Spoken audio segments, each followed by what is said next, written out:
Dylan Tan and Filippo Bocchita stand on the precipice of championship glory, but standing in their way are not only their title rivals, but also the curves and undulations of the iconic figure-of-8 layout that is Japan's Suzuka circuit. Welcome everyone to the final round of the Mobileye GT World Challenge Asia Esports Championship here on the GT World YouTube channel. My name is DJ Clark, joined here in the commentary booth by David Addison with Mike Yao and Steve Proudly behind the scenes. And David, this track is renowned as a driver's circuit, and just one look around here and it's quite easy to see why. It is a fantastic circuit, this, DJ. It is the perfect venue for a championship showdown as well, because it's got everything that can test a driver. It's got fast bits, it's got slow bits, it's got technical sections. You need to be brave at certain parts, you need to be sensible at certain parts as well. And as you rightly say, those undulations really do test not only driver, but also the car. And therefore, under the balance of performance that we have within this championship, you're going to see not only the best drivers, but also which cars come out on top. That hairpin with an uphill climb, for example, deceptive. There's a fast corner that loops you round at the end of that section of the circuit. You've got a fast pit straight that comes after a really tight, slow chicane. You go uphill, you go down. The drivers have got to be concentrating all the time, and it is also a bit like Spa, in a way, one of those circuits that can bite. You get it wrong, there's not, at certain parts, all that much runoff area. So keeping out of strife for the next 60 minutes is going to be absolutely crucial. And we've got two championships to resolve, one, of course, in Pro, the other in Silver. Yes, indeed, we do. And let's go ahead and take a look at the entry lists here for the race today as we get ready to crown champions there. Obviously, the two names that we are really going to be looking at here in the pro category are going to be Dylan Tan and Andika Ramamulana. Those are the two ones that we will be keeping our eye on, but plenty of good racers up and down the field here that we have been able to see put their name forward. One or two drivers, of course, have a final chance of being able to prove just how good they are. You get to that silver class. Daniel Hunter, for example, in the Honda has had his moment this year. Marco Wong has been somebody who has got better and better as the season has gone on. And, of course, Marco Wong took that victory last time out. Finally, somebody defeated Filippo Bocchita. He's in with a chance of beating Filippo for the championship, but he's very much the outsider, isn't he? Yeah, certainly is. By my calculations, he's got to really make himself up at the top and hope that Filippo has a little bit of misfortune as they run on through there. Let's also run you through those championship standings as we talked about them here. As there you can see the layout of the track, and we bring into the championship standings Bocchita holding the way, 134 points to 113. Now, by my calculations here, and we were doing a little bit of this math behind the scenes, if she finishes 7th or above, that will be enough to lock in the championship. I would go along with that. There is also the point for the pole position to factor into all of this as well. But you're right, she comes into the race, Filippo Bocchita, 21 points to the good.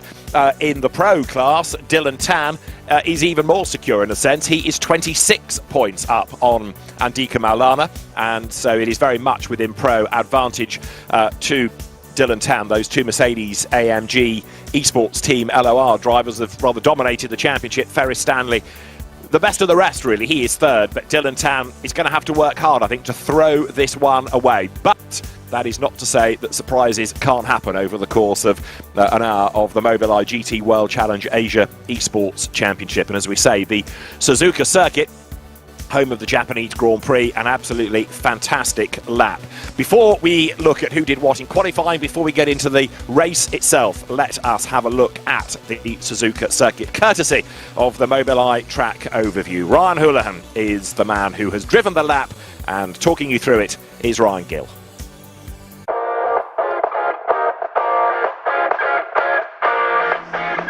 Welcome to your Mobileye track overview here at the Suzuka International Racing Course. Let's jump on board with Ryan Houlihan for a lap in the BMW M4 GT3. Heading across the start-finish line, you'll want your car on the left-hand side of the track, brake at the escape road at the 50-metre board and coast through turn 1 before sharply finding the apex of turn 2. Get the power down as early as possible using the curb on the exit.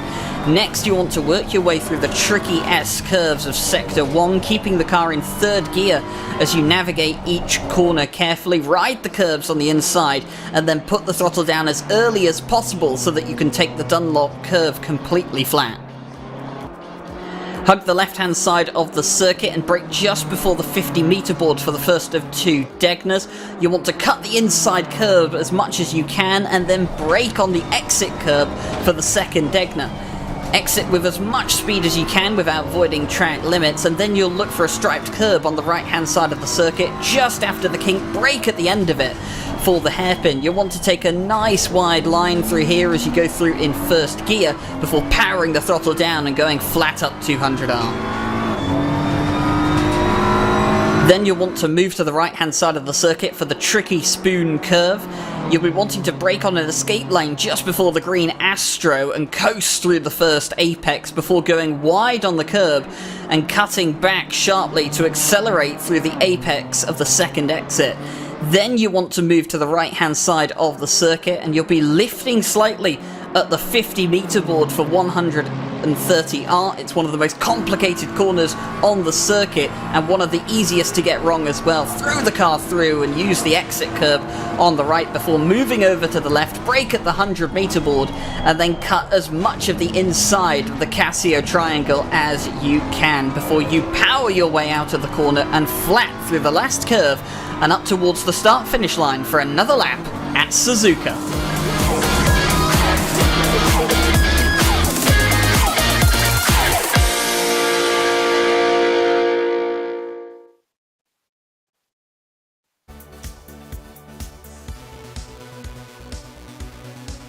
And thank you there to Ryan Houlihan and Ryan Gill for taking us around this circuit. And well, the first news of the day here, David, is to the surprise of nobody. Dylan Tan and Filippo Bocchita taking pole position in their respective categories. That is going to be a notch in their cap and a point towards being able to take victory in their respective championships. Straight away, Marco Wong and Andika Maulana find themselves with even more work to do, don't they? So that is not great news at all for them.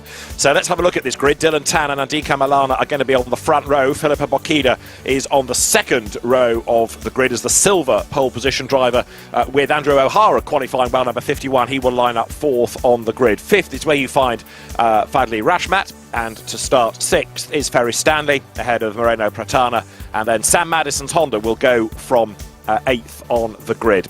Ninth, it is going to be the Honda of Yugo Ohosaki, the Honda NSX from the HPD JAS Pro Asia team. And then rounding out the top 10 on the grid, the Waco's Flip Table Racing BMW Kin Long Lee at the wheel of number 969. Starting 11th, and we're back to the silvers here, Zachary Smith, facing Marco Wong, who finds himself therefore 12 on the grid, quite a long way back given that he's got a championship to win. Kobe Chan comes next, and then 14th is Ryan Houlihan ahead of Jake Baldwin.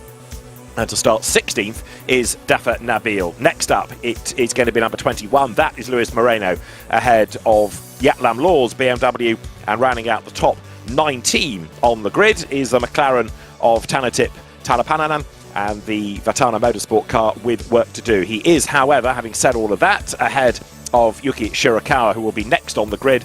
Then you get Daniel Hunter. A long way back, though, is Andrew Lawrenson's Laundry House Ferrari. That's only 22nd on the grid, ahead of Williamson Jota. Then there is starting 24th aboard number 166, Oscar Lau. He, in turn, managed to put himself up in the qualifying session ahead of the car of Shaquille, the McLaren. Next on the grid, there is going to be Matthew Pignata's Mercedes a long way back. In turn, he managed to outpace Terry Rayton's Audi. Then you get to two more from the pros, Isaac Norman and Sergej Mironenko. And then the last couple of cars on the grid, there is Keijin Chow. And to round out the order, Ho Long A Young with the Porsche. So that is how they line up. Dylan Tan with one hand on the Pro Championship already. The same is true of Filippo Bocchita. But, of course, here, DJ, there are people that can't win a championship, but they can win a race, and that is their main focus, and that can therefore affect what the championship scorers can do in terms of their race. There's an element of them keeping out of trouble, but they can't give away too many places. So this actually is still quite pressured, even if they've got a big advantage in the title race.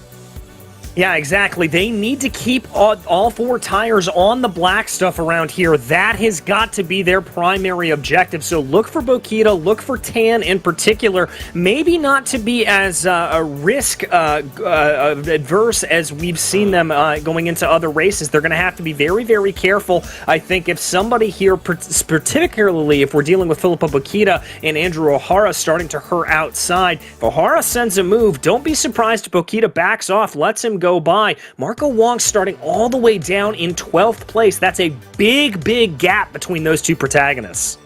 It is, and you're right. I mean, there is an element of drivers being able to keep out of trouble here to, if you like, give away places, but you can't give away too many, because the danger is that you keep out of so many, out of the way of so many people, that you end up falling further and further down the order. In a way, attacking actually is safer, even though you might think, well, that's going to put me in jeopardy.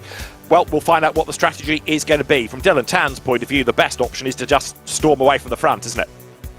Yeah, it certainly is, and I think he is well positioned there. 3 Mercedes up in the top 4. That seems to be a pretty good car around this Suzuka circuit. We've seen a couple of the Porsches up there as well in the form of Bokita and Ferris Stanley. Remember, though, Philippa has always talked about them being able to have a little bit of problems later on in the race. The rear tire wear in particular in those Porsches, and around a track like this that does put a lot of pressure on those rear tires, that may be a little slippy and slidey near the end of the race, so that's going to be a storyline we're going to have to watch out for as well.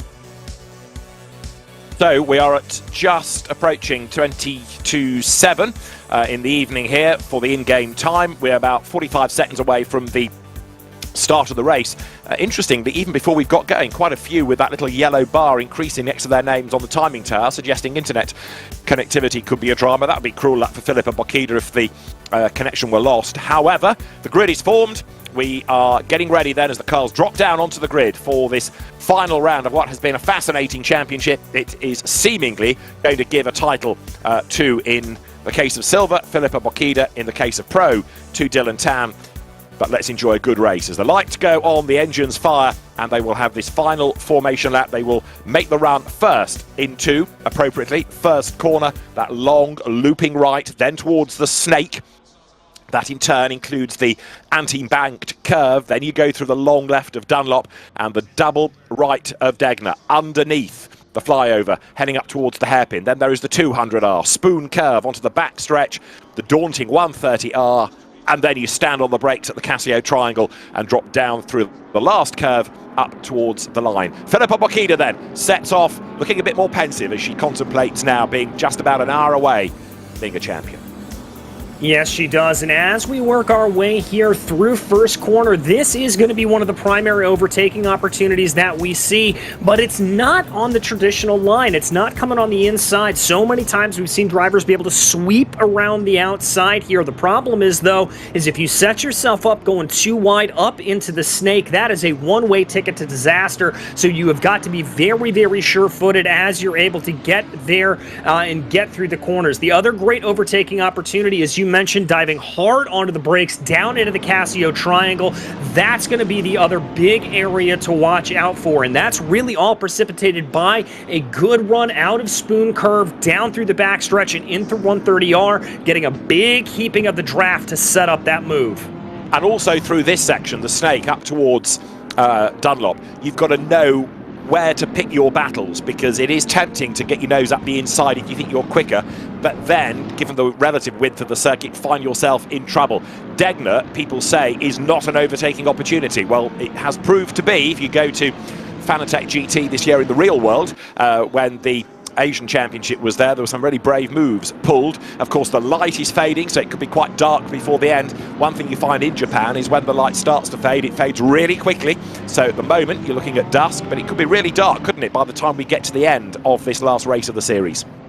Yeah, very well could. Just approaching 6:45 virtual standard time right now, and so that means that that sun is going to be coming down. That's going to be another thing that these drivers are going to have to keep in mind, because when that sunlight disappears, it's going to change your braking markers. You've got to make sure you know what your braking markers are, both in the daylight and how they change coming into duskfall here, and so we'll have to see if that's going to throw anybody out. We're obviously dealing with the absolute creme de la creme of the sim racing world, so I don't anticipate too much of a problem, but sometimes if you're locked in a battle side by side, it can be very easy to just miss that marker by a fraction of a second.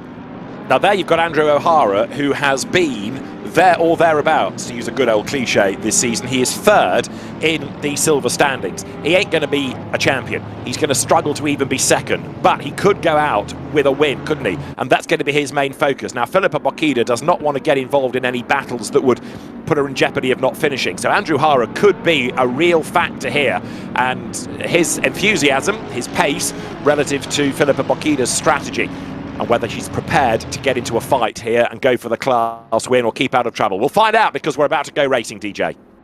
Yes, we are getting ready to go racing. You can see everybody weaving back and forth, trying to get those tires up into the optimal temperature range before we go down into the Casio Triangle and bring these cars onto the start-finish line for an hour-long race. One mandatory pit stop to take place. This is exactly the kind of action that we love to see. So the cars then accelerate through 130R down towards the Casio Triangle. It is on pole position there, Dylan Tan, after that encouraging qualifying performance. He's just bagged himself an extra point in the championship. The margin, therefore, stretches yet further. 27 points ahead now as we come to the start of the race, and there's 34 on the board for a race win.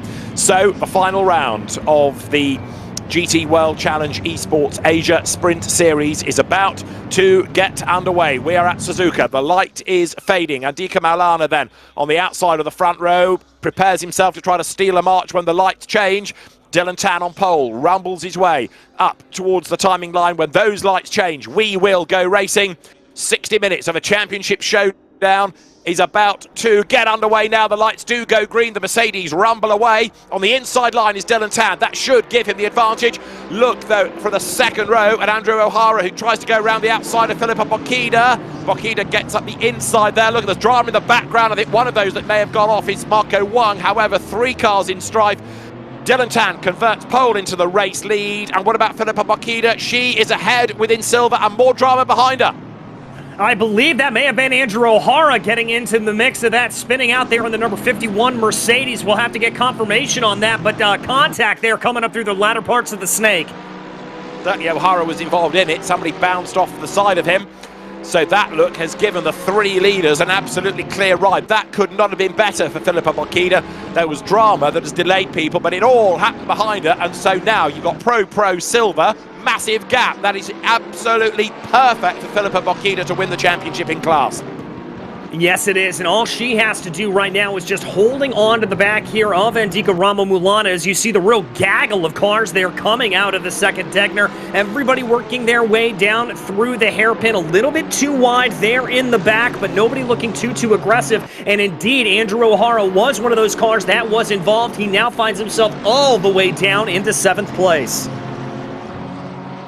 So involved in the dramas at the start, Ryan Houlihan and also Ryan Chan's BMW. So they have been badly delayed as the cars then accelerate their way from the hairpin through 200R up towards Spoon Curve. The road drops away a little bit and then plunge downhill. It climbs the other side, and this is where it gets faster and faster. So in the Tarmac Works Bentley, finally Rashmat tries to gain ground. He's had a pretty decent first lap. He's running 5th and chasing after Ferris Stanley.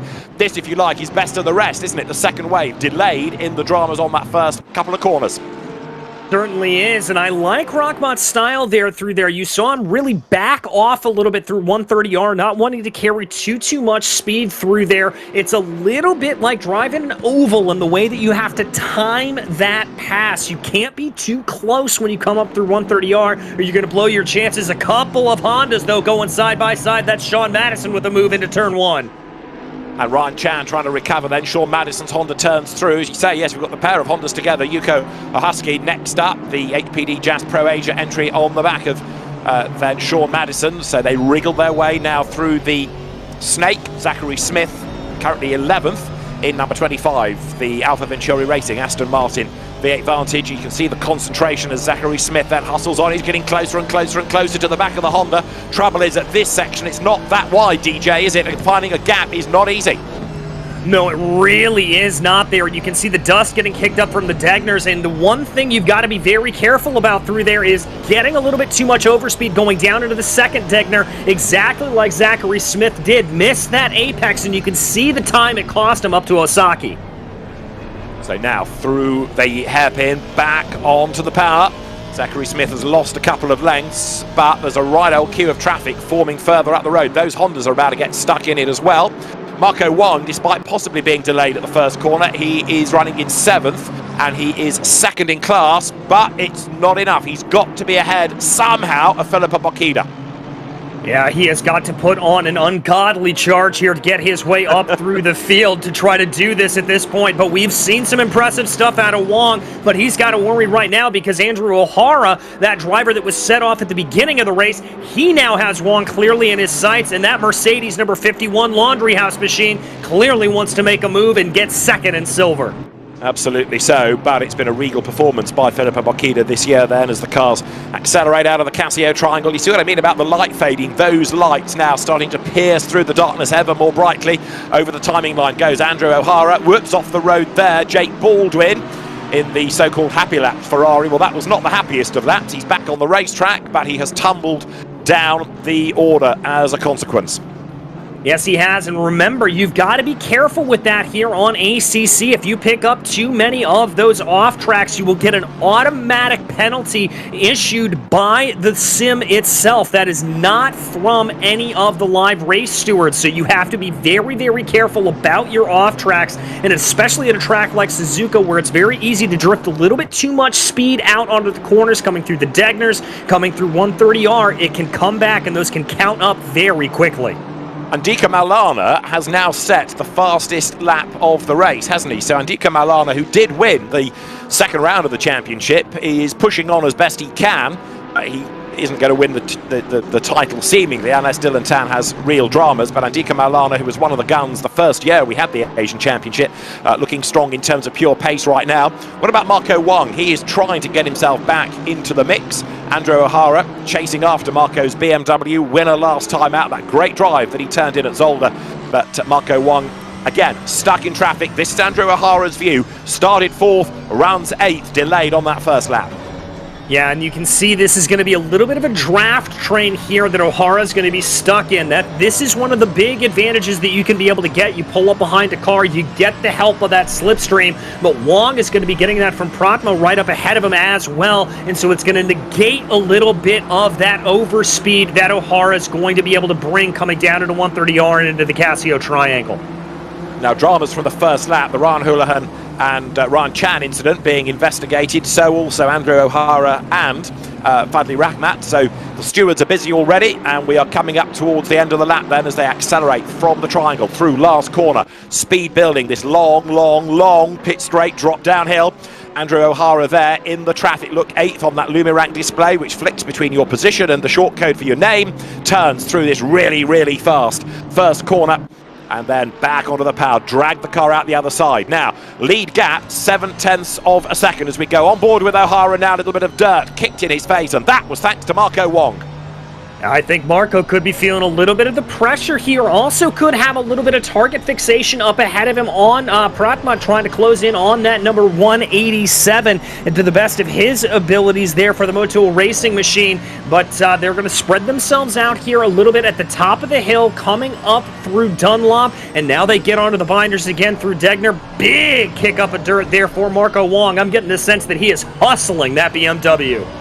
I would concur with that, but the trouble is it's not doing him any good because he's stuck, isn't he? Because he has still got then the car, the Aston Martin of Moreno Pratama, the Motul Racing car, just up the road ahead. Back on board with O'Hara. They come out of the hairpin. Again, speed builds through 200R, heading up towards Spoon Curve. Again, you can, if you're brave, get the car up the inside. The move starts roundabout now through this apex out of 200R. You want to go to the inside line, but O'Hara not close enough, and so Marco Wong is easily able to position the car through that long curve. Spoon curve, and then back onto the power now. Yeah, a couple of dabs of the brakes there for Marco Wong. That's just to get the nose of that car turned down through the corner as it dips downhill, as you mentioned. Sometimes you can pick up a little bit of understeer, and those quick dabs on the brakes there just helps to put some more weight on the front end as O'Hara goes around through 180R. And I think got collected as well, didn't he? He may well have been tagged by the traffic. And yes, there's another car off the racetrack. It possibly is Sean Madison's Honda that's on the grass there. So Andrew O'Hara spinning himself out of the race. That was always going to be an uphill struggle for a championship, but I think he's bailed for the pit lane. Andrew O'Hara is out of the race. Oh my goodness, Andrew O'Hara being back into the pit lane. We also saw another driver there cutting back through the Casio triangle. That will be a little bit of a problem. Here we watch Andrew Lawson having to go defensive right now on Pinata, coming up behind him in that 445. Able to hold that out here for now in the 488 Ferrari. I think it was Andrew Lawrenson that was that driver cutting through the triangle, getting back onto the circuit, but he's cost himself time and places as a result of all of that. Andrew O'Hara's spin, I don't think came as a result of contact. I think it was self-induced as we were riding on board, but certainly as the car went around, he did get a whack from the traffic, and it's that damage that's put him out of the race. Yeah, it certainly has, and I think really there what happened was he just kind of came up over the curbing there on the exit of 130R. If you get the car just a little bit sideways and grab those curves, it can just violently throw the car around, and that's exactly what we saw there. Interesting as well to see how many people slowed with a yellow flag situation and a car in the middle of the racetrack, and how many other people absolutely stormed through it trying to use that to their advantage. The stewards may well have a look at that and make sure that people were driving safely and appropriately. Now, what about this fight for fourth place? Because Ferry Stanley's Porsche, Fahri Rachmat's Bentley are together. You're looking at Fahri Rachmat as the Tarmac Works driver with the Bentley gets onto the tail of the Porsche in Fanatec GT in the Real World Asia Championship. It was a good venue for Ferrari and Honda, the winners of the two races when we were there in July. But right now, Porsche versus Bentley, and that gap to my eye is coming down a bit. Yes, it certainly is. Hovering at about 2.5, 3/10 of a second right now, diving down into the braking zone for the Casio triangle. A little bit more curb there for Ferris Stanley, and it looks like it benefited him there as they come across the line. There's a little bit more breathing room between himself and the Bentley there of the number 62. Have a look in the background as well. Marco Wong is on the attack. Here he comes then to have a go at Moreno Pratama down towards first corner. Couldn't get past the Motul Aston Martin on the inside. Marco Wong's Z Challenger Racing BMW trying to apply pressure. So you've got two battles here. One is for fourth, one is for sixth. And then a whole line of cars coming through next, because for eighth place, the surviving Honda, that of Yugo Osaki, he has got them all stacked up behind him. And we've done the first 10 minutes. Dylan Tan, look, is starting to edge away. That gap that was hovering around the 0.7 of a second margin is now over a second.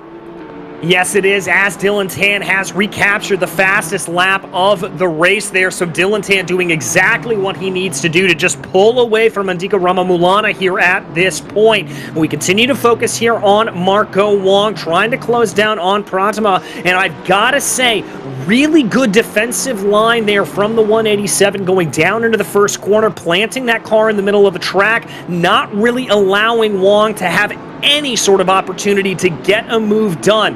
Pratama may be driving in his mirrors, but he's doing it incredibly well as we've got our first penalty being issued.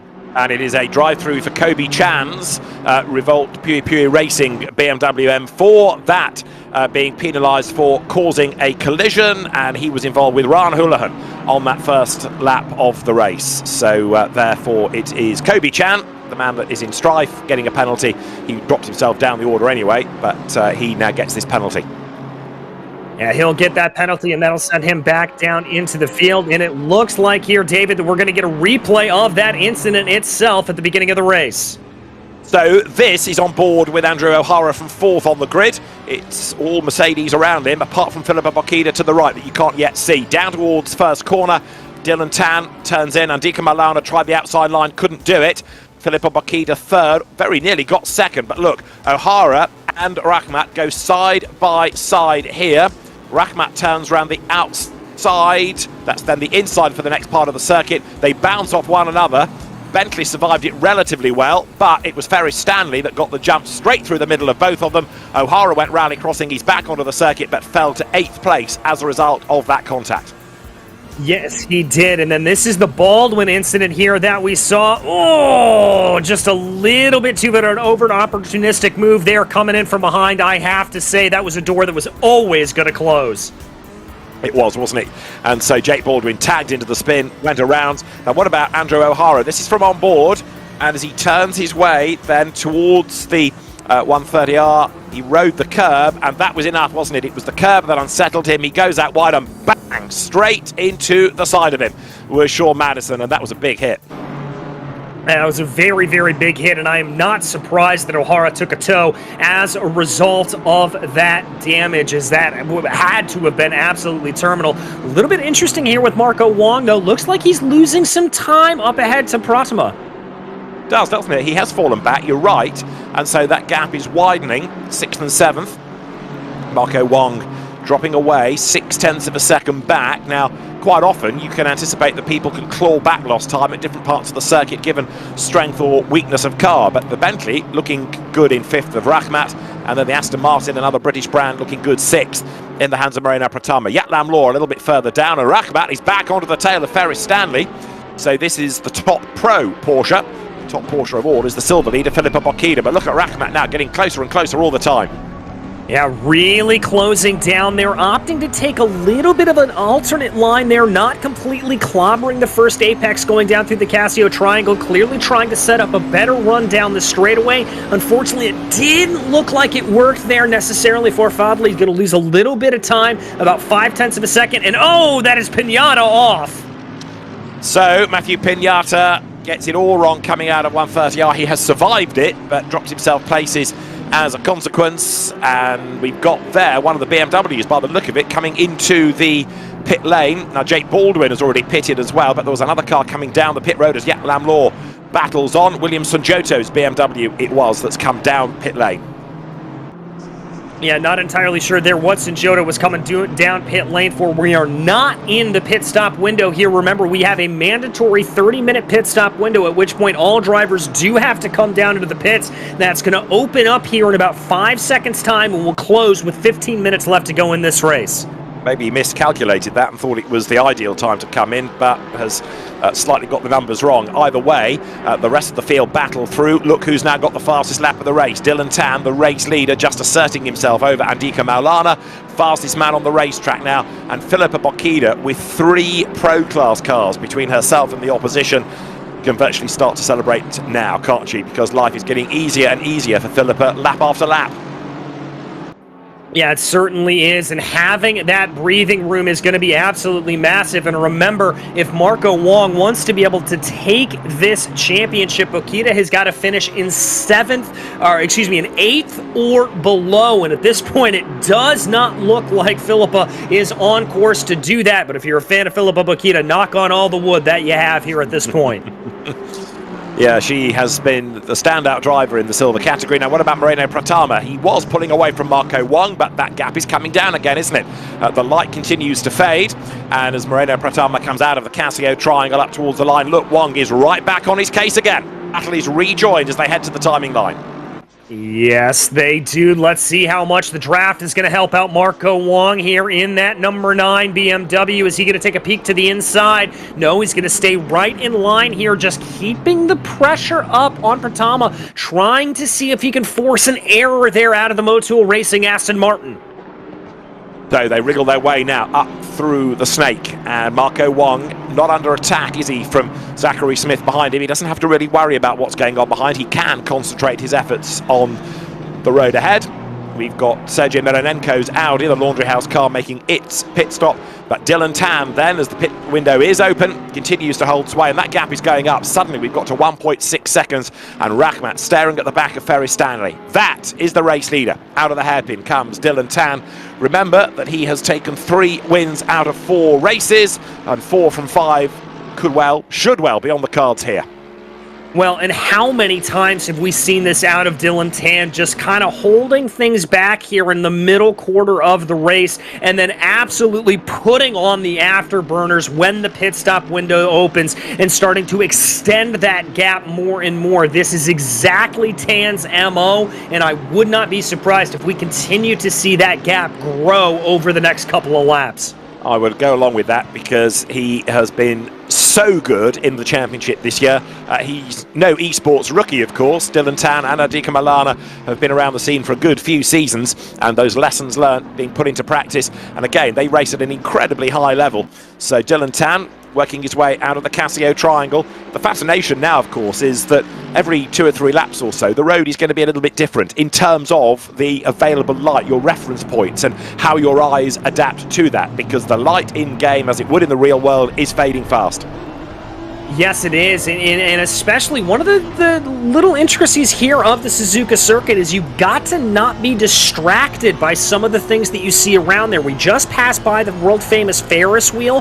That can be something as you come through the Casio triangle, as it blinks on and off, that can draw your attention and make you miss a braking zone ever so slightly, and as the light comes down, that becomes more and more prominent. It's just one of those little things you've got to watch out for as the light continues to diminish. Yeah, Fadi Rahmat, for example, he's having to cope with the Ferris wheel and the Ferris Stanley, because Ferris Stanley is the man he still wants to get past. Yuka Hosaki here turns through in 9th place, inching up onto the back of Zachary Smith. That gap 0.3 of a second at the start of the lap. But again, Hosaki in the Honda, close but no cigar. He just can't find those final few tenths, can he, to get right back onto the tail of the traffic. Now, really can't do it here, and it looks like he lost a decent amount of speed there through the snake, and that may be part of the problem, but some more penalties being issued out here by race control. Oscar Lau is the next one, number 166, for causing a collision. It's a time penalty, a 5-second time penalty to him. He was in 19th place anyway, so with all due deference, he wasn't troubling the leading gaggle, but that's not going to help at all. No, it's certainly not, and that's not something you want to see, but we do have a little bit of a battle starting to shape itself up here. Terry Rayton for Laundry House up behind Chan there in the 901 privateer entry BMW M4 GT3. This could be a little bit of something interesting. Could indeed then. So Terry Rayton tries to press on. He was quite a long way back on the grid given his experience. He's fighting his way into the mix now then, as the cars have got, 40 minutes of the race still to go. So through they turn, and with the spoon curve long left-hander completed, now they're back onto the power. This is where there's an extra race control area on the right-hand side as they go past for national meetings, for race school events here at the Suzuka circuit. Pit window remains open, of course, and this is where the drivers try to work out the optimum moment to use that pit stop to try and get out of traffic or to try and jump ahead of other cars. Well, and I think as this pit stop, that was a little bit of a squirrely line there for Terry Rayton, as he just caught the curbing a little bit wrong, and he is going to take that opportunity to come on down pit lane. Yes, he is, you're right. He did thump the curb and it unsettled him. Philippa Bokida, in the meantime, here is very nearly into next season. She's that far ahead of the class opposition. So Philippa, who always looked pretty calm and collected, a little bit pensive pre-race, now the focus seems to be to maintain concentration to try and go after Andika Maulana ahead. The next penalty, 5 seconds of it to 901. That is Ryan Chan for causing a collision. And that was the driver that we were just following in that battle. So Ryan's going to have to come down and he will have to serve that during the course of his pit stop. He will have to stop and hold for 5 seconds. Here is Sean Madison, though, on a recovery drive right now, trying to come up behind Shaquille there in that number 26 McLaren. Great run out of Spoon Curve. This could be the move that Sean is waiting for. So delayed after that tangle earlier on. He goes to the outside line now as they come down towards 130R. That's brave, and it does not work. Couldn't find a way past Shaquille then, so that McLaren is able to fend him off as they make the run to the triangle. And again, Sean Madison has done the hard yards of catching back up, but it is not easy to find a way past. You've got two similar shapes, two similar brands, if you like, two similar designs, and under the GT3 balance of performance, they're going to be oh so evenly matched. Yes, they are, but he's going to tuck up behind here in the draft. A little bit of a peek to the outside line. A big dive down to the inside with a Porsche coming out of pit lane there. That is going to throw off Shaquille. Madison able to get onto the binders, keep it all together. That was some sketchy stuff through the first corner. And Shaquille, as you say, the one that came off worst, but the Porsche very definitely got in the way and threw a real curveball into that. Ho Long Ao Young was the Porsche driver returning to the racetrack. He's managed to stay ahead for the moment of Sean Madison, who is determined to find a way past. He does not want to lose time at all. Now we have a drive-through for Luis Moreno before causing a collision. But look at Madison in the Honda. He's on the attack and he gets out his elbows and he goes by. Well, you said it earlier, you can sometimes be able to get that move going up through Dunlop if you are brave enough, David, and that's exactly what Sean Madison was able to do. Looks like a little bit of almost a slowdown there in behind from Shaquille. I wonder if he was just trying to bleed some time away getting it off track.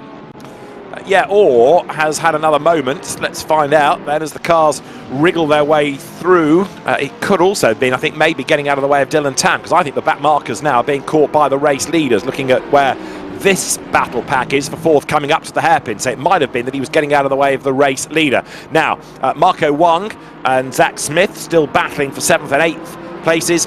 But now the order's starting to shuffle a little bit. Dylan Tan is 3 seconds to the good. That is Zachary Smith going through, and he has got Yugo Asaki getting closer to him in the Honda, hasn't he? So that gap has come down.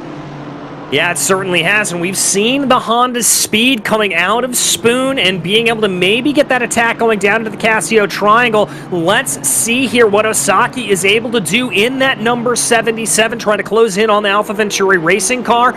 Doesn't quite look like he's got the mega run that he needs, but that Honda's getting bigger and bigger in that rear view camera.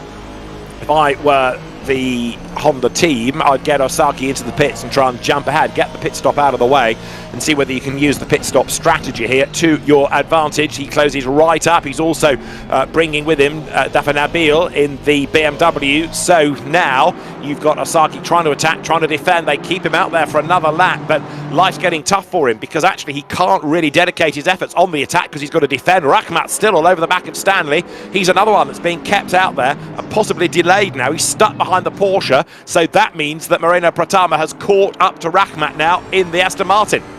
Yeah, it's a 3-car battle here as they work their way up through the stake. And again, very good defensive driving from Ferris Stanley. You saw him all the way down to the pit wall there, preventing any attack down to the inside, and then bringing the car into the middle of the track and just preventing anything that Fadli Rakhmat could really be able to do to try to get by. That's some good heads-up driving from Stanley, but it is costing him time overall. So Fadli Rakhmat, again, attack, defend. Comes through the second of the Degners under the flyover then. That's the bit of racetrack that takes you towards 130R, so you loop round towards that, climb towards the hairpin, keep on climbing here, and not only do you need a car that's got good brakes, you need good traction out of the corner, because now you've got to be able to haul that car out of a slow corner and climb this slight rise up towards the next fast left-hander of Spoon Curve. And so Rakhmat still looking for a way past Ferris Stanley. Yeah, looking for trying to be able to get it here as they both work their way through Spoon Curve, taking about the perfect line there. But I've got to say, the car that I'm a little bit worried about is Pratama there coming up behind them. As you can see, he is closing down on the back of Fadli Rakhmat in that Bentley, and that could be a little bit of concern here, turning this into a true 3-car fight. Yeah, and Rakhmat is bringing Wong with him. Sorry, Pratama is bringing Wong with him, isn't he? So you've got Stanley, Rakhmat, Pratama, and Wong potentially all bunching up. Now let's see whether anybody else dives for the pits. The window is open for just under 19 more minutes, and again, through they come in a line. We're getting to now 7:15 local time within the game, and so as they come through, the light continues to fade, and in 4th place, Ferris Stanley. He has given away chunks of time to the leading 3, has he not? But he's still there looking for a podium in class. Yeah, still looking for that podium in class, but if I'm Fadli Rakhmat here, I am definitely thinking of diving down pit lane as quickly as possible, trying to maybe just get myself into a little bit of clean air and be able to jump over Ferris Stanley in the pit stops. It looks like that Bentley's got a little bit more speed, and he's just being held up by the Porsche in front. I'd go along with that, but what Ferris Stanley is doing is defending absolutely right. He has had to adapt to the fact that he doesn't have the quickest car, but what he does have is a wide one, and so he's not doing anything dirty, anything illegal in the way that he's driving. He's positioning the Porsche exactly correctly to defend from that Bentley. Other investigations to be finished off post-race. As to the hairpin once more comes Fadli Rakhmat, and he now is going to be feeling the pressure, because just look at the way that Moreno Pratama has brought that Motul Racing Aston Martin onto the tail of the Bentley. Yeah, it's all over the back there, and as you said there, you can see Marco Wong loitering in the background as well. They work their way up towards Spoon. Very, very crucial here, as we keep saying, to try to get that run correct. It looks like everybody's got a pretty good one, although I think the favor maybe not there for Patama, as I thought he was going to be able to get a good run, but just ran a little bit wide on the exit of the corner. Kobe Chan has been disqualified for not serving his drive-through penalty within 3 laps. So the stewards said they were being kept busy, are standing no messing. On board with Moreno Pratama, then down towards the Casio triangle, down through the gears, close onto the back of the Bentley, turn right, turn left, then that gradual right that makes you drop downhill past the pits. And nobody coming into the pits here on this lap, even though we are eking closer and closer to the halfway point of that pit stop window being closed. Little bit of side-by-side here. This is the laundry house driver of Andrew Lawrenson, really putting his elbows out there with Dafanabil. Indeed, and then they both come down the pit lane, so that little battle resolved the place, but then into the pits they come. So it was quite a risky manoeuvre, that, given that a pit stop was only a corner away. You're on board with Pratama once again. Now look at Filippa Bokida. I said earlier on that she was chasing the Mercedes drivers in Pro to try to maintain concentration. Well, chasing has become, she's caught. She's all over the back of Maulana now, and this is interesting because Filippa, yes, has taken the battle. Yes, she's attacked and caught up. But suppose she makes a move for position and it all goes wrong and she's off the racetrack and doesn't score. If she does want to get through, she's going to have to be absolutely confident that it's going to be an easy pass. Yeah, it's got to be one of those high percentage moves that you know you can get it done. You didn't see her try to attack down into the hairpin. That is always a very, very dangerous area to overtake, even though it is a heavy braking zone because of the way the track kinks to the right, and you've got to kind of get the steering lock on as you're applying the brakes. But if she's able to get a good run here out of Spoon, maybe going down into the Casio triangle, I wouldn't be surprised if we see a move here from that Porsche. Let's see then, because they run nose to tail into 130R, all of which, of course, delays Maulana even further, meaning he drops back yet further from the race-leading car. They turn their way now then down into the Casio triangle once again. Filippa Bokida way up the curb there, takes a massive bite of curb, but cannot find a way past that Mercedes. No, cannot. And there are some more incidences being investigated post-race with cars 26 and 18. That's going to be Kobe Chan and Shaquille there, both of who are going to be investigated post-race by the stewards. Right, so Filippa Bokida then goes through first corner, right on the back here of Andika Maulana. The gap between them is nothing at all. Filippa is the quicker of the two. She's up the curb there, but try as she might, she hasn't yet been able to find a gap. Look at this, closing up the inside. That's the risk, because suddenly that gap disappeared and she just had to back out to avoid contact.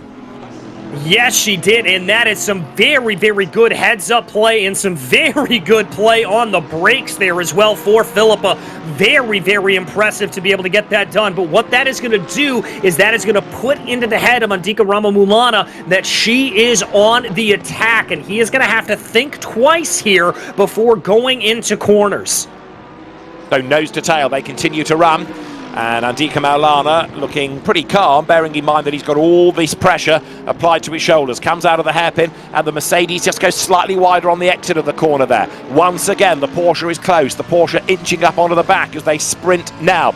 Once more, heading towards the right of Spoon curve. Maulana, of course, falling away from the race leader. 7 seconds adrift he is now, but Bokida only 3/10 back. Fascinating to see the way that Filippa is keen to take the fight for second place overall. She doesn't have to get past, she can just sit there, but she's not settling, is she? No, she's not, and that is exactly the kind of racer's instinct that you just cannot take out of a driver. You tell a driver to take it slow and think about the championship, but if you put a carrot in front of them, they are going to charge for it, David. As we continue to go around here, waiting to see if any of them are going to come down into pit lane. Not seeing anybody come in at this point quite yet, even though we are 13 minutes left to go. A little bit of side-by-side and some door banging. And off the road goes Rahmat, gets run out wide over the curb, loses a place to Pratama. Marco Wong might be able to get up the inside as well of the BMW. Yes, he does, coming out of that last corner. up towards the timing line. They go through, but one goes through as well. So Rahmat, who was fighting for 4th place, comes across the line, not 5th anymore, but he is down in 7th position, and that was, I'm afraid, an error, trying to find a way past Ferris Stanley, and instead of going one up, he's dropped back. Yes, he has, and that is going to be very, very rough there for him. Also seeing that Oscar Lau has been given a drive-through penalty for causing a collision, and so that is going to be very, very tough out of 15th place there for him. But now Fadli Rahmat is going to have this all to do again, and that is just the close margins that you are running here at Suzuka. You have got to take those high percentage moves. If you go in on a medium to low percentage move where it may turn out right, you're going to end up banging doors with somebody, and that's not what you want to have happen. What you've just seen in Fadi Rahmat's case is what I'm alluding to for Philippa Bokida, and in Rahmat's case it doesn't really affect things for the championship, but if Philippa gets involved in a battle that she doesn't need to, and there is Rahmat fighting back, trying to retake the place away from Wong, and I think he's going to do it maybe, coming out of the corner, gets the drag up the hill, can't quite level with the BMW. Great battle this, but as I say, if Bokida does keep on attacking and get herself in jeopardy, then that's bad news for the title race. Yeah, very bad news for the title race, and really what this battle has now turned into is a 3-car battle. Let's call it a 4-car battle, with Smith and Osaki being involved in this as well. And I think Fadli Rahmat has got to be careful, because that Aston Martin got a good run there coming up into Spoon, and if they played their cards right, Smith may be able to get a move done and get by that Bentley. That Bentley has proved to be a wide car. It's also a quick car around here, and it's a shame that Rahmat made that error or got caught up in that situation that ran him out wide, because it's sort of taken the shine a little bit off what was a good attacking drive. Comes now up towards the line. Others do go for the pit lane this time then. So over the line there now goes in 187 Marina Pratama. He in turn has got himself up past Ferris Stanley at long last. Then there is Wong, and Zachary Smith has come down the pit road. So the order starts to shuffle a bit, as you expect, through the window. Rahmat 7th, but this battle pack now for 4th, 5th, 6th and 7th places is a really fierce one. And what's nice here, DJ, is the difference in the brands that you've got. 4 different cars all in this battle.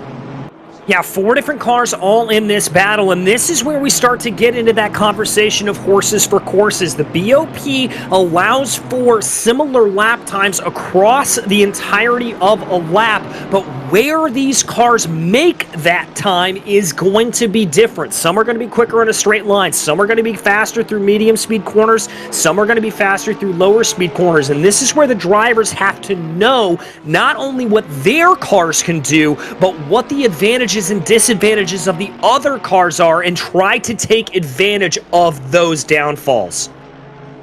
So as the race leaders then come up through the run to the Casio Triangle, Ko Wong pushing on. In fact, we've got the midfield battle here, heading still up to Spoon Curve first of all, so going into that looping left. Now what about Marco Wong's chances of gaining further ground here?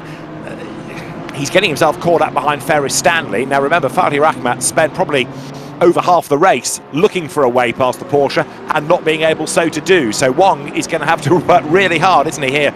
Because in the case of Rahmat, it was pro on pro and he couldn't get through. Now it's silver on pro, so Wong really is up against it. Yeah, he is, and we've seen just how wide that Porsche can be, as a drive-through penalty being issued to the 445. That is Matthew Pinata for a failure to hold the brakes. So that is going to be a big blow there to Pinata. Going to have to come back in from 17th place. Rahmat for the pit lane then now. So having dropped back a couple of laps ago, he now comes to serve the regulation pit stop. Down the pit road he comes, and let's hope that he doesn't have any dramas in the pit lane. Philippa Bokida in the meantime still hustling on behind Andika Maulana, and runs a little bit wide there coming out of the Dunlop curve, but nothing too sinister. And again, she's got such a big advantage in class, doesn't really make any odds to where she stands against the opposition. No, it really doesn't here at this point. But David, I think we've got a couple of replays coming up to spool up to check back on some of the action here and some of the comings together that we've seen.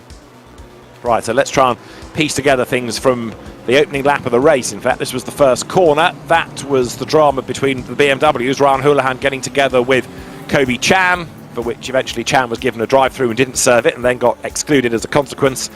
Also, we had Matthew Pignata having a big lose and getting into the side there of the Waco's flip table car. You could just see that one coming, couldn't you, as it drifted across the road. Yeah, and that was the penalty that we heard there for failure to hold the brakes. Also a little bit of contact there with the 18. That's Kobe Chan, and the 33, I believe, of Chris Tsang. And so that was just a little bit of I would call that a miscommunication in braking. So plenty of drama, and yet more. We had the Jake Baldwin car being tagged into its spin, and others trying to negotiate their way around the hairpin with cars in awkward places. So it has been a lively first 38 minutes, 22 minutes on the clock, and Filippo Bocchida now goes for the pit lane. I think that's a good call there from Filippa. Try to come in, maybe get that undercut on Andika Ramamulana, see if that's going to be just enough to put that Porsche up ahead, and see if that can be the difference here. It's always better to make a pass in the pit lane and not have to make it out on track. Ferris Stanley in as well, and in 969 Kinlong Lee coming down the pit road. So plenty of drivers now electing to take their pit stops. There's not much, of course, of that window still open. No, only about 6.5 minutes here to go, and only about 20 minutes left to go in this race, whereas the time absolutely flying off to, as when you've got good racing like this, it just absolutely scoots on by. Does indeed, but yet again Dylan Tan proving that he is the master of all of this. Andika Maulana now, of course, has the opportunity to try to build the gap for the second stint over Filippo Bocchida, because he's not under any pressure anymore, so he can concentrate on his lines, not the defensive lines. Moreno Pratamo will be up to third, Marco Wong to fourth, and therefore for the moment the notional silver leader, but of course that is set to change again once he serves his mandatory pit stop. So 20 minutes of the race of the championship still remain. Marco Wong pushing on, but it's a rather forlorn hope given the gap that was there between him and Bocchida in the first stint. Yes, it is, as we follow Marco Wong here, starting to look a little bit in an island unto himself. He does have Osaki closing in behind him, but Wong, I think here, knowing that Bocchida came in early, my guess is that he is going to try to push as long as possible in this stint. Maybe just see if an overcut can gain a little bit of ground on Bocchida. It's going to be a long shot, but it's all he can do here at this point for that Z Challenger Racing car. Okay then, so right now Dylan Tan, one hand on that championship trophy, leads the way. Maulana pits, this time out of second place. So Marco Wong's BMW in the darkness, he's getting further up the order, but only because people ahead of him are heading into the pit lane. That's all going to change, of course, once he serves his stop. And the BMW is coming in this time, isn't it? So down the pit lane comes Marco Wong right now. All right, a response there more than likely at a couple of the drivers that are pitting around him. There is Andika Ramamulana at rest in his pit stall, as there it gets out in going. Filippo Bocchida coming through the Casio Triangle right now, fully up to speed. Not sure how close this is going to be. Okay, in theory it should be Mercedes to stay ahead, and gets going now, but it's a long drive before you can think about the bleed for the corner, and into the apex he now turns. So yes, we do still have Andika Maulana ahead of Filippo Bocchida. It is still Pro ahead of Silva. There are 19 minutes on the clock, and it's Mercedes ahead them. But of course, they are all somewhat distant of the race leader Dylan Tan, who is utterly dominant up front. Yeah, absolutely running away with this, and still has yet to make his pit stop here 20 laps into the race. He's only got about a little bit less than 4 minutes to do it, so he better get on it. And look at that run here for Filippo Bocchida coming up through the S's. I thought that was going to be a bigger gap between these two for second and third, and it is closed right back up. A 15-second time penalty to Sean Madison now for causing a collision. So Sean Madison, who was delayed early on in somebody else's incident, now copped his own. As there, look, Bocchida still sat on the tail of Andika Maulana. This battle is going to rage on to the very end, isn't it? Filippa would like to be ahead, but I don't think she's going to force the issue. She's applying the pressure, as there, the leader serves what could be a crucial pit stop. Get this wrong, championship's on the line. Yeah, very much so, and you can see just that little exhale there from Dylan Tan, being a little bit nervous about coming into pit lane. I get that. He's run a pixel-perfect race thus far. He's just got to get this pit stop right and run out for another about 15 minutes or so. Absolutely so. And so with the window almost at a close, there was barely time for another lap to complete. So in he comes, serves a regulation stop, accelerates away, and he is still, of course, going to be clear in the lead, because there, look, a second and third coming out of the triangle, as out of the pits comes Dylan Tan. He has been the benchmark driver this season, and what better way, DJ, to win a championship than to win the last race in which that championship is decided? Yeah, it's exactly the way you want to exit on the season. You want to be the victor. You want to take that top step of the podium while you get the championship trophy, as we've got another penalty being issued here. This going to car number 73. That's going to be Ferris Stanley for aggressive driving. Yeah, now that's an interesting one, and a significant one, because of course he's been in that leading line. So now Ferris Stanley is going to be penalised. He's going to drop down the order as a result of all of that. That is an interesting one, and we haven't instantly been able to recollect the move, but I just wonder whether that was for forcing Fadi Rahma out at the Casio Triangle, which you could argue was a racing incident, but the stewards say was overly aggressive on the part of Stanley. So 5 seconds of a penalty, he now cops. Yes, he's going to have to do it as we focus back here on Filippo Bocchita, still stalking behind the tire tracks of Andika Ramamulana there, getting off of the hairpin, trying to see what it can do.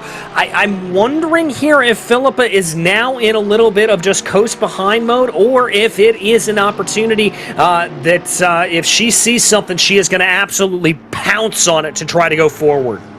Well, let's see. I still can't make my mind up here whether Philippa is absolutely determined to take second place, or is just finding something to focus on because it's the way of maintaining concentration. If you cruise round, you can make mistakes. If you've got to focus, like you treat every lap as a qualifying lap, if you're on the attack, then you're remaining sharp.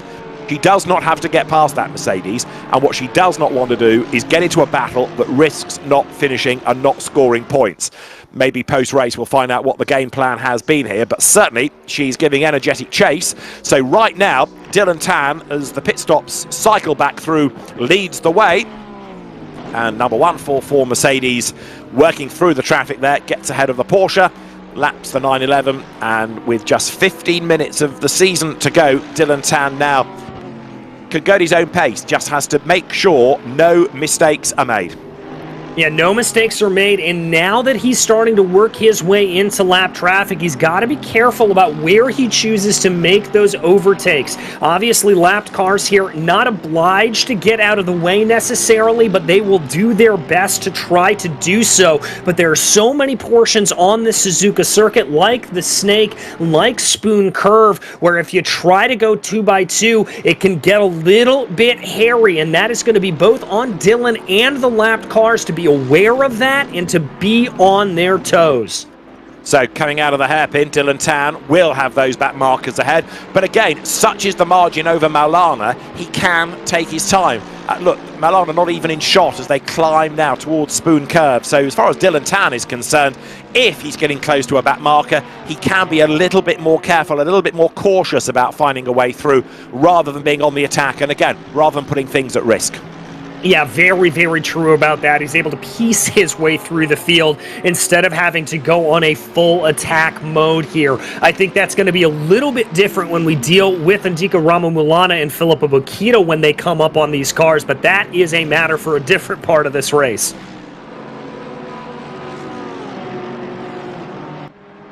As we continue to watch them come here, Bocchita working down through 130R, not looking like she's able to close in there, just trying to keep things behind and lining it up down into the Casio Triangle. Both drivers taking a big heaping of that curve. And again, Philippa needing to be careful, because if, for example, that Mercedes suddenly gets out of line, contact is possible. So look at that, the hand on top of the steering wheel in an almost relaxed pose. That makes me think that Philippa is not that fussed about going through.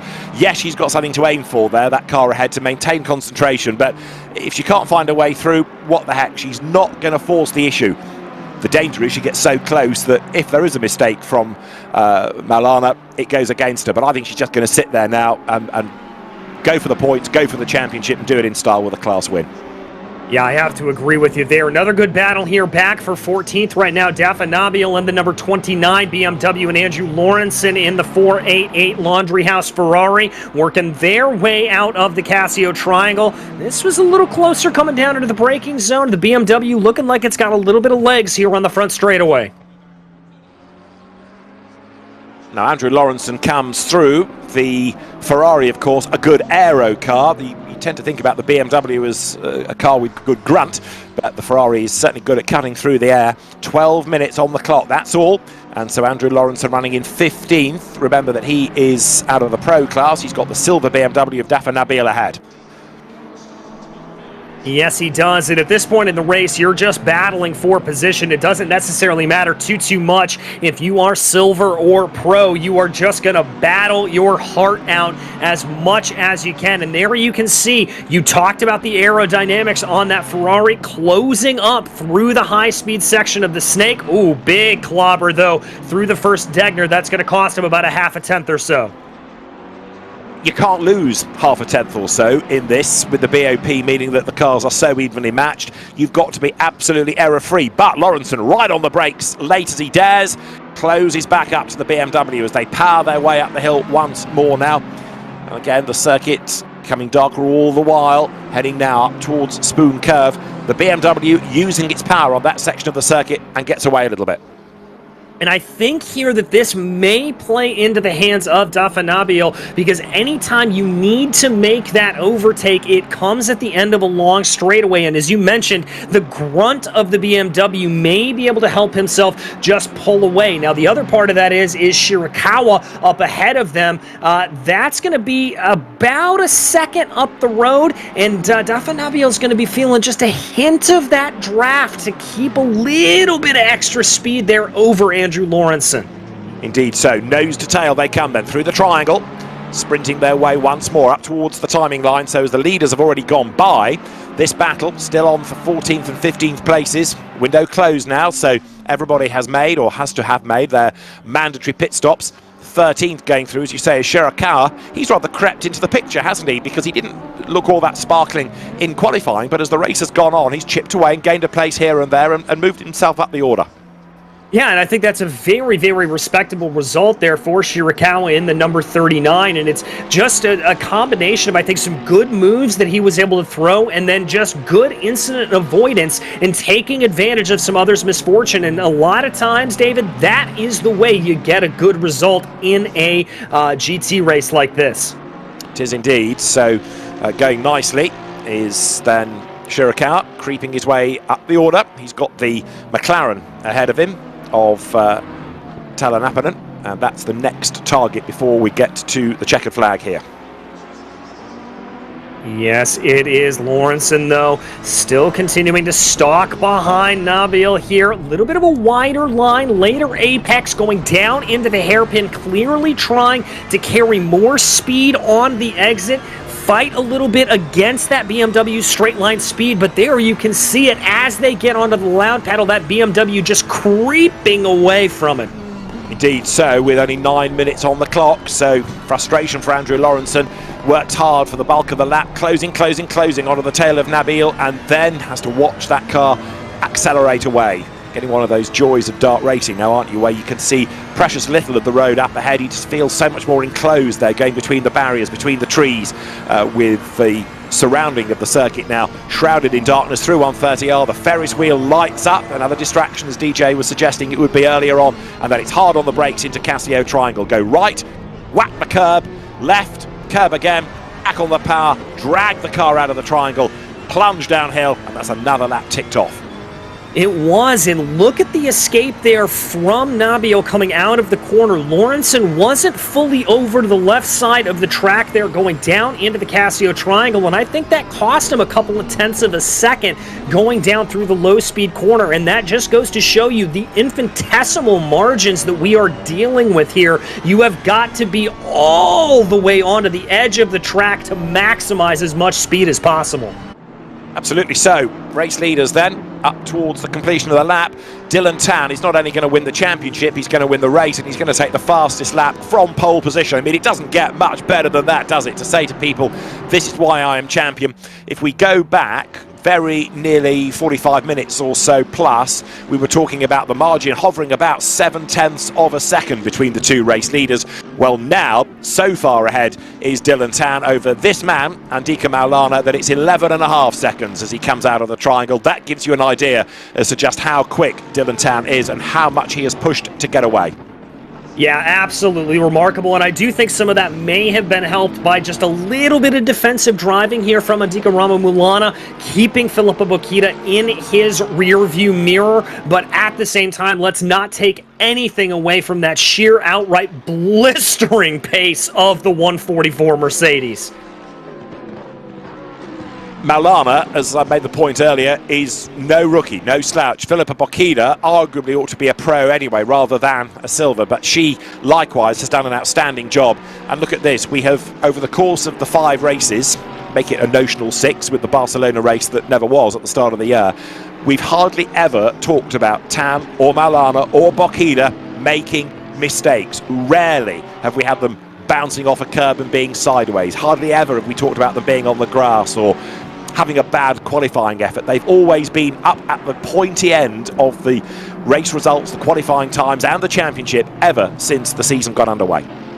Yeah, they really have, and it's combining. Oh, as we've had somebody coming off track here, a little bit of a problem. That was Bocchida going off track, so we jinxed it, David. We absolutely jinxed it. I'll get my coat, sorry Philippa. So yeah, she managed to hang on to it, but a tiny error made. Now the next little battle here is 77, the Honda of Osaki versus the BMW, and as they come through absolutely together, Osaki is under attack, isn't he? The Honda with the BMW way out wide over the curb behind that aboard 969, having qualified reasonably well, is Ken Long Lee, the Waco's flip table car, but Osaki is certainly under attack with just 6 minutes and counting to go. Yeah, it certainly is under attack, and that little bit of a wide run on the exit of the second Degner is going to help Yugo be able to keep Ken Long Lee behind him. You can see that gap, but as we've talked about, BMW very fast in a straight line. Watch to see just how much of a gap is going to shrink here when they come out of Spoon Corner.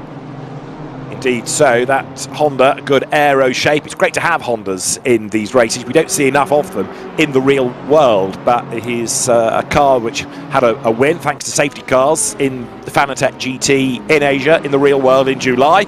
But it's great, as I say, to have them on this grid. And there the Honda pulls away through 130R, plunging into the darkness, and also here Osaki catching up to traffic ahead. Yes, indeed, starting to catch up. This is going to get a little bit interesting.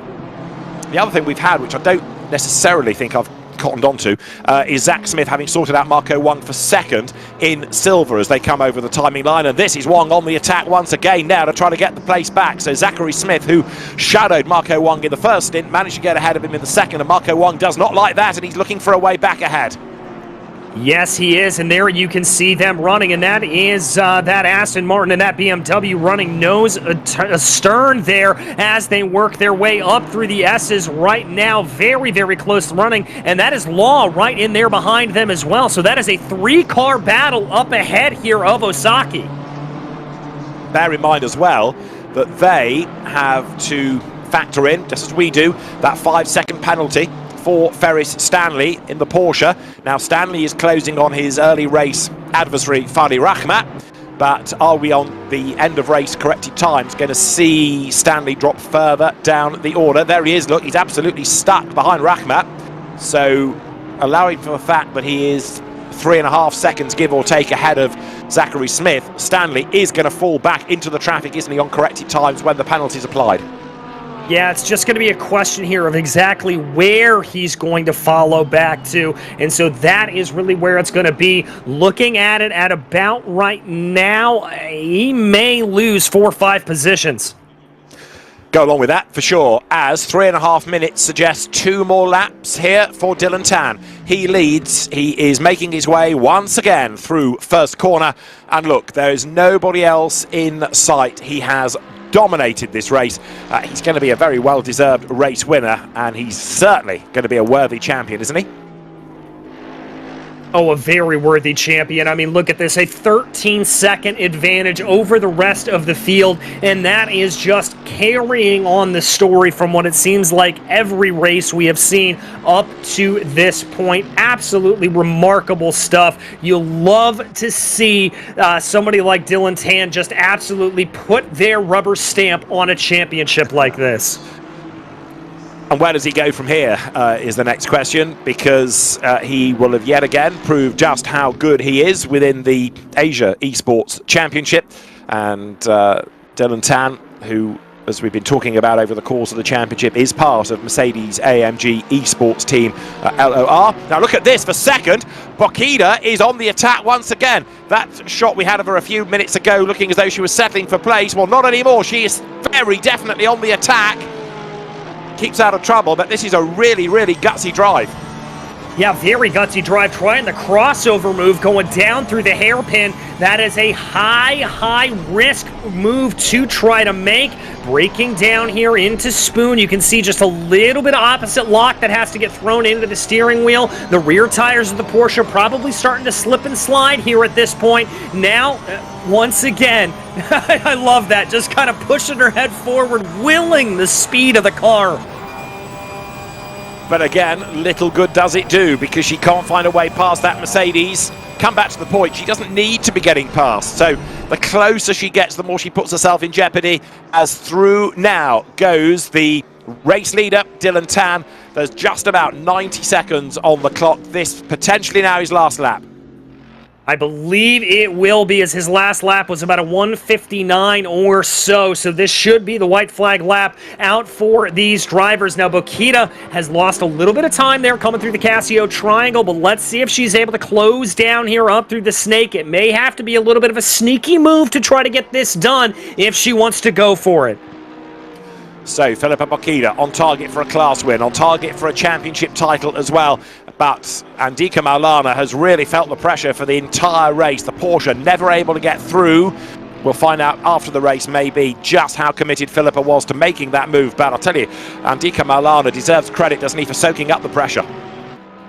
It certainly does. I mean, Philippa has not let off the back here of this 899 AMG LOR machine over the course of the entire race, and he has withstood every bit of it. But here comes Bokita. Once again, all over the back of the Mercedes to the outside line into the hairpin. It ain't going to work. She gets run out wide. It was the slower line anyway, and Philippa Bokita comes out of the corner behind. If anything, that was more perhaps going to the outside to avoid contact than a serious move for position, because there was absolutely nothing in her reaction there that suggested disappointment that she'd not gone through, was there? No, there wasn't at all, and any potential of a crossover there was perfectly held off by Andika Maulana, just slowing that car down a little bit at the apex, braking it at the right point, and preventing that. But we've got to focus on our leader, Dylan Tan. Race leader, champion-elect. He's got a corner to go then. The clock has hit zero, and so to win the final round of the Mobileye GT World Challenge Asia Esports Championship, Dylan Tan becomes champion with a 4th win in 5 races. A brilliant performance as Dylan Tan takes the final round of the championship. And for second place, it is going to be Andika Maulana, who will just fend off the challenge of the silver champion, Philippa Bokita. A great season by Philippa as well, wasn't it? A fantastic season, and I mean, going into the last round at Zolder, we were wondering if Philippa was going to be beaten at any point of it, but we're not done racing here. Still a little bit coming down into the Casio Triangle. Yeah, Morena Pratama is good for 4th, Fali Rahmat for 5th, Ferris Stanley 6th on the road, but then it's going to become confused with the penalty. So Zachary Smith is under attack, look, from Marco Wang as they come through. Then you've got Yat Lam Law, and to round out the top 10 is the Honda of Yuki Osaki, but then that's going to change once you put the penalty onto Ferris Stanley. We'll see where that is going to drop him to. 5 seconds, it's going to put him possibly down to 8th place.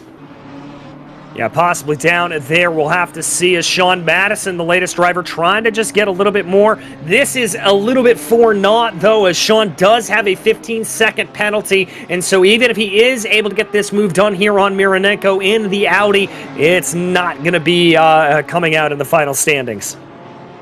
this is true as we look once again then at the cars coming nose to tail towards us. Audi just ahead.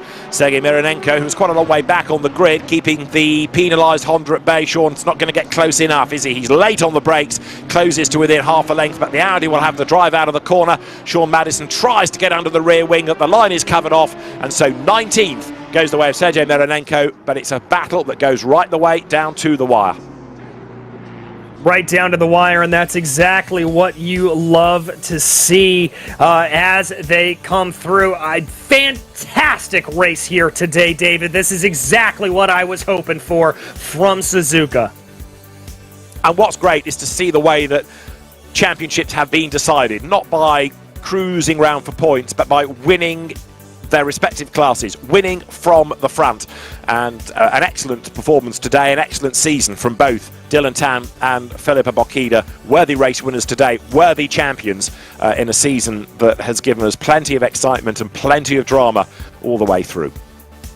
Yeah, all the way through as we take a look back at some of the replays here and some of the craziness at the beginning of this race. A little bit happy that we didn't have more coming together in these stages, as it is so easy to be able to see those drivers coming together, coming up through the snake, but it really just goes to show you just the talent level of this field. It also, of course, broke up the pack behind Filippo Bocchida. I mean, we've been saying about what a great job she's done, and she has, absolutely, no question about that. So would it have been a different kind of a race had some of those silvers not been delayed, scattering in avoidance of errant cars on the opening lap? We may never know. But what we do know is that we have got Dylan Tan and Filippo Bocchida as champions, and what has been so good to see over the course of the year has been the quality of racing, the size of entries, and the variety of the brands that we've had on track. But yeah, we have our first champion to talk to, DJ, and that is Filippo Bocchida, the silver champion. Filippo Bocchida, 4 wins in 5 races. You are the champion. How does it feel? If I just take it from just now, I'm kind of annoyed I didn't get past Rama, but hey, I'm happy. I won overall in the class, so works out. Well, talk to me a little bit about that race. I mean, we were kind of speculating if you were holding behind a little bit, and then those last couple of laps, it looked like you were in full attack mode. What was your strategy over the course of the race? Just drive like everyone that like races this game knows that the AMG is absolutely nuts at Suzuka. Everyone knows that, and the custom BOP didn't really bring it down enough. Like every single straight, 4 tenths. Wouldn't matter how fast I went through the corner, I just lost out every single time. So it was just try to put the pressure on and get him to make a mistake, and it just didn't work. Even if I got side by side, it just didn't do anything because he just drove away. So, whatever. Well, I mean, but still, being able to take the championship here has got to feel very, very good. And I've got to ask you, what is coming next on the horizon? Obviously, in the silver category, were you going to see a bump up to pro? What else do you have in store? I wish I knew. I think I'm a reserve in Virtual Le Mans, but otherwise, I don't really have anything planned right now. Maybe the Motorsport Games next month, but still got to qualify in Australia for that. So, well, wish you all the luck in the world when you get to a Filippo. But I know this isn't just a one-person effort. Who helped make this happen for you? The team from RHG, just guys from GTWR and RHG collaborating and putting some setups in. Mainly Luke, just asking him for advice and whatever every now and then just my friends over in Happy Laps, always just there chatting whatever and having fun. So thanks to all those people. All right, well, Filippo, congratulations again on 4 wins, a championship here in the silver class category. Congratulations. Thank you very much. All right, that was Filippo Bocchida, your silver class victor and your silver class champion. And now it is time to talk to Dylan Tan, your pro class champion, 4 wins on the season and a victory here today. This has gotta feel good. Yeah, it definitely feels good. 4 wins this season. Very happy about it. Well, talk to me a little bit about this race. It looked like you had a little bit of pressure early on in the race from Andika Ramamulana, and then you just ran away with it. Yeah, definitely had some pressure from Andika. He was really fast, but also I had to think about my track limits. Yeah, and just kept the pace. Well, you clearly did a good job with all of that, and I'm going to ask you the same question I asked Philippa. What's next for you? What is next on the horizon, and what else can we see you be doing?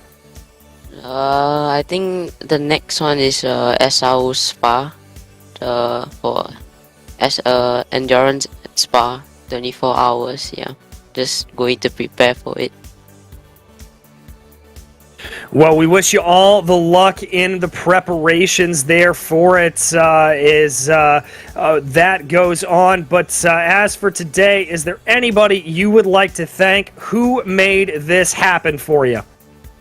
I would like to thank my team, Legion of Racers, and Mercedes AMG for making this happen, and also my teammates. They supported me a lot. All right, well, Legion of Racers and your teammates there, they make it happen. Dylan, congratulations again on this championship, my friend. Thank you. All right, that was Dylan Tan, your pro class victor on the field. And David, I can't believe the season's over.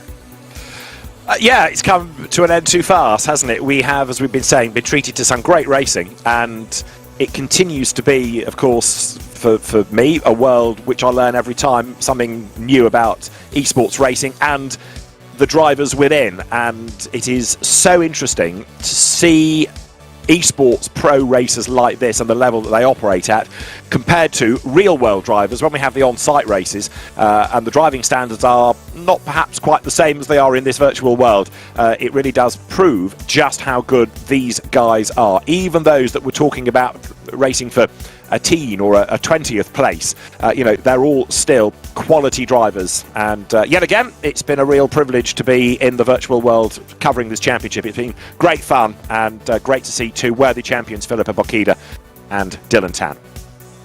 2 worthy champions indeed. And folks, that is going to wrap up our broadcast here for today, as well as our broadcast for the entire season. And on behalf of the entire crew here, myself, DJ Clark, David Addison, Mike Yao, and Steve Proudly, it has been an absolute pleasure bringing you this racing action. We will see you around the bend, and until we see you on the track, thanks for watching.